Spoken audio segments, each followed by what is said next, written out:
بسم اللہ الرحمن الرحیم۔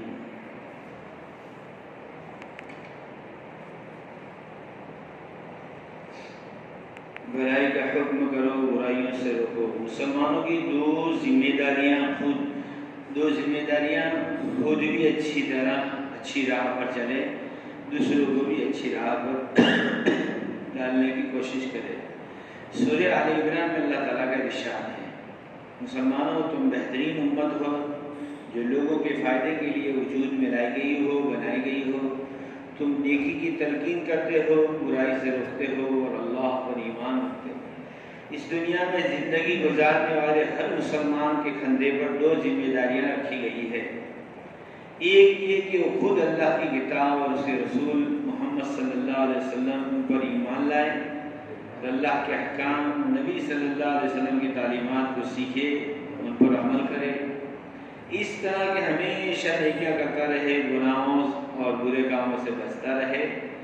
دوسری ذمہ داری یہ ہے کہ دوسروں کو بھی نیکی اور بھلائی کی دعوت دیتا رہے، برائی اور گناہ کے کاموں سے روکتا رہے، کیونکہ انسان کا مقصد دین دنیا میں کامیابی ہے۔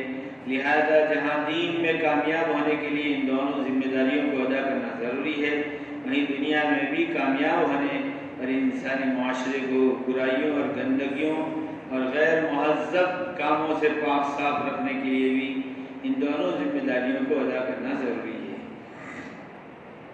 صرف خود نیک بن جانا انسانی اور اسلامی معاشرے کو پاک صاف اور مہذب بنائے رکھنے کے لیے کافی نہیں۔ مسلمانوں میں ایک ایسی جماعت کا ہونا ضروری ہے جو بھلی باتوں کا حکم دے، بری باتوں سے روکے۔ قرآن کریم میں اللہ تعالیٰ ارشاد فرماتے ہیں، اور تم میں سے ایک ایسی جماعت ہونا ضروری ہے جو نیکی کی طرف دعوت دے، اچھے کاموں کا حکم کریں، برے کاموں سے منع کرتے ہو، ایسے ہی لوگ پورے کامیاب ہیں۔ اس آیت میں اللہ تعالیٰ نے صاف طور پر فرما دیا، مسلمانوں میں ایک ایسی جماعت کا ہونا انتہائی ضروری ہے جن کا خصوصی کام بھلائی کی دعوت دینا، برائیوں سے روکنا ہو۔ اتنی بڑی جماعت کا ہونا ضروری ہے جو ہر علاقے کو مسلمانوں تک دین کی بات پہنچانے کے لیے کافی ہو۔ نیکی کا حکم دینے والے، برائی سے روکنے والے اللہ تعالیٰ کی رحمت کے مستحق ہیں۔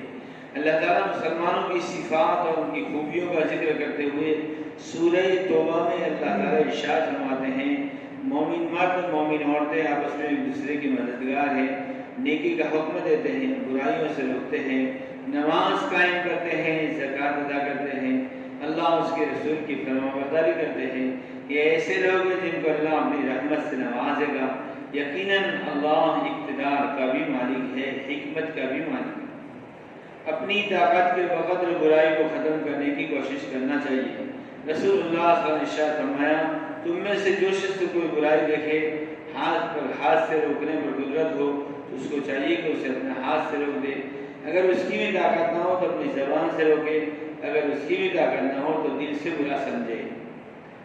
یہ بات دل سے برا جانا، یہ یعنی صرف دل سے برا جاننا ایمان کا سب سے کمزور درجہ ہے۔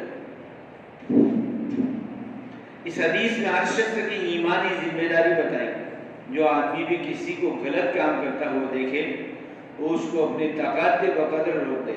یہ کسی خاص طبقے کا کام نہیں بلکہ ہر شخص کی دینی اور ایمانی ذمہ داری ہے، جس پر جتنا اختیار چلتا ہو اتنا استعمال کرے۔ آج بھی مختلف دائرے میں اس کا استعمال ممکن ہے۔ گھر کے بڑے لوگ اپنے چھوٹوں کو، شوہر اپنے بیوی کو، استاد اپنے شاگرد کو، باپ اپنی اولاد کو نیکیوں کا حکم دینے اور برائیوں سے روکنے میں اپنی پوری قوت اور طاقت کا استعمال کر سکتا ہے۔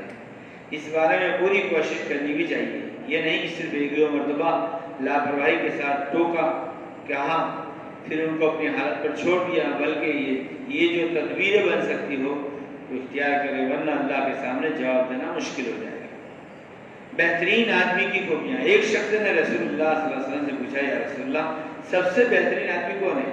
تو آپ نے فرمایا، سب سے بہترین آدمی وہ ہے جو سب سے زیادہ قرآن شریف کو پڑھنے والا ہو اور اللہ سے سب سے زیادہ ڈرنے والا ہو، نیکیوں کا زیادہ حکم دیتا ہو، برائیوں سے زیادہ روکتا ہو، رشتہ داریوں کو زیادہ نبھانے والا ہو۔ برے کاموں کو روکنے کی طاقت ہونے کے باوجود نہ روکنے کی وجہ سے گناہ نہ کرنے والے پر بھی عذاب آ جائے گا۔ جب تک امت امر بالمعروف نہی عن المنکر کے فریضے کو ادا کرتی رہے گی، اس وقت تک اللہ کی رحمت اس پر برستی رہے گی، معاشرے میں ایمان اور اسلام زندہ رہتا ہے۔